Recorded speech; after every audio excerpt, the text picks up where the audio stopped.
My name is Becky, and I have anxiety. It's actually a pretty big step for me. I think I've always had anxious tendencies, but it wasn't until I had a baby and had postpartum stuff and all the crazy changes in my body and then just parenthood where I'm like, okay, there is no point in even trying to be in denial about this anymore. A lot of days I feel very trapped in my home. I'm a full-time stay-at-home mom. As of a couple years ago, I think that really ramped it up too, being home 24/7. Just generally feeling overwhelmed by the amount of loads of laundry and loads of dishes and by how much I'm needed by my 3 kids.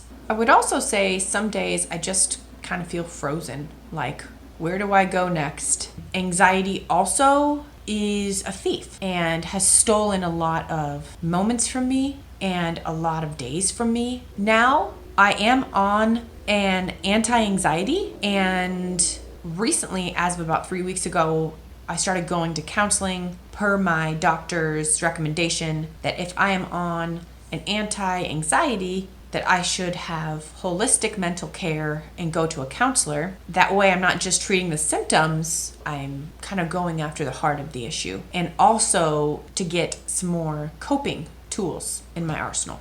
The more I have faced my anxiety head on, just calling it what it is, which has taken me a while, the more I've just kind of owned it, gotten some help. Not to say that everybody needs to be on a happy pill. Like, it's helped me a lot. And so I want to be like Oprah and be like, here's Zoloft for you and Zoloft for you. Of course, like, that's what I want to do because it's helped me. I don't think that that's everybody's solution, but the more I have faced it head on to say, hey, this is a problem. I need help. It sucks needing help. It's annoying needing help, but I need help. For me, help looks like taking some Zoloft, going to counseling, which also was so hard to hear that I needed to go to counseling. But wow, it's like, oh my goodness, wonderful. To go by myself in the car, no children that need a snack, and sit down and have this delightful human listen to me and help me and empower me with coping mechanisms for my anxiety.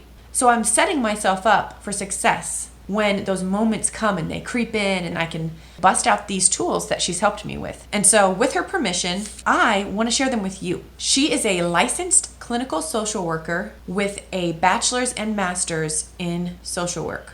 First tip, protected time.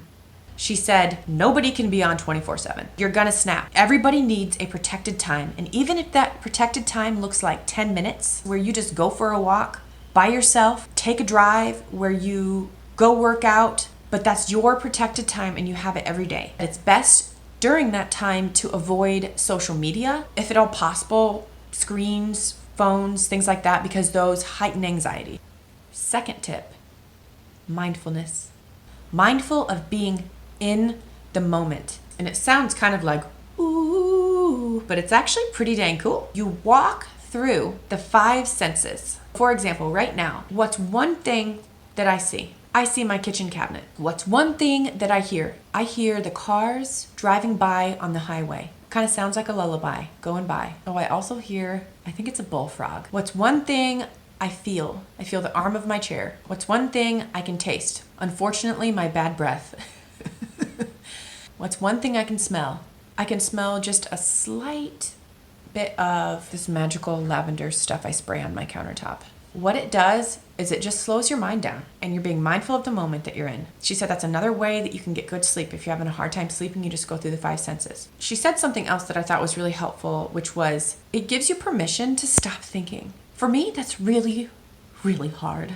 My mind is kind of like, ba, ba, ba, ba, ba, ba, ba. Ah, squirrel. Oh, I'm happy. Oh, I want to do this.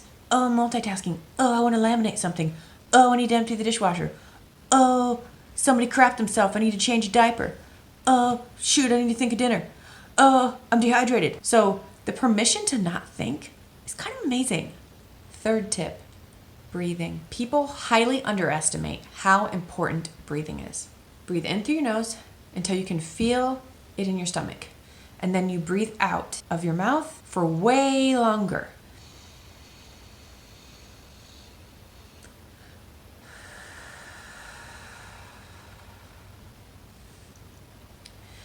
She said if you can do it 3 times in a row, even better.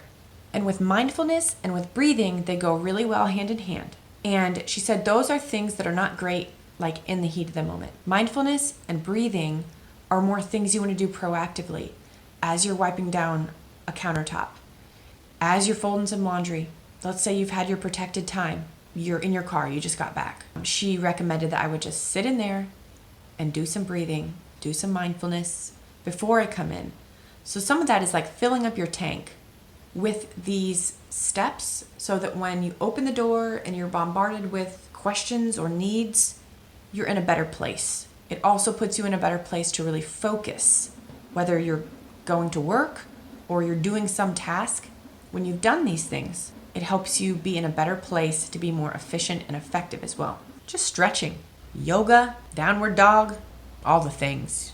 You know, I'm not really super into stretching, but I know it does feel really good to do that cat one. She mentioned like just a lot of even just the head ones of just the head rolls. So another thing she mentioned was not being excessive with caffeine. Caffeine is going to give an anxious person more anxiety. So try to have a reasonable amount of caffeine every day. Same with social media. Have a reasonable amount of social media. One thing I've done that's been really helpful, and I don't do it every night, but I would say probably 75% of the time, is leave my phone in the kitchen at night. That way when I go to bed, I'm more likely to read a book, which is more likely to allow me to release the melatonin, the things that make me actually sleepy. Just a little bit of restricting myself has been so freeing because I honestly don't really have much self-control with it. Like it's very hard for me to put my phone down. And I don't like that feeling of something having that much power over me, but it is very addicting, just screen time. Maybe try it, man. It's been pretty magical for me, the times when I'm faithful to do it. Something that is really effective for combating anxiety is to stop asking, what if? Even if is a much more solution-based statement. Even if I lose my temper with my kids, I can use that mistake as a way to show them how to apologize. Even if I'm not nailing it today, tomorrow's a new day. Even if we don't get groceries like I wanted to, we've still got something else we can throw together. Even if I can't do that thing exactly how I want to, there is more than one way to approach a problem. And I love spiritually the implications of the words even if. It makes me think of that famous story in the Bible about Shadrach, Meshach, and Abednego and the fiery furnace. And they're standing in front of a king who says, you have to bow down to this statue of me. And if you don't, you have a death sentence. And Shadrach, Meshach, and Abednego say, King Nebuchadnezzar, we do not need to defend ourselves before you in this matter. If we are thrown into the blazing furnace, the God we serve is able to deliver us from it, and he will deliver us from your majesty's hand. But even if he does not, we want you to know, your majesty, that we will not serve your gods or worship the image of the gold that you have set up. Even if our God does not save us, we will not bow down. When you can hold life loosely and with open hands like that, with the even if, it's very empowering and much more peaceful.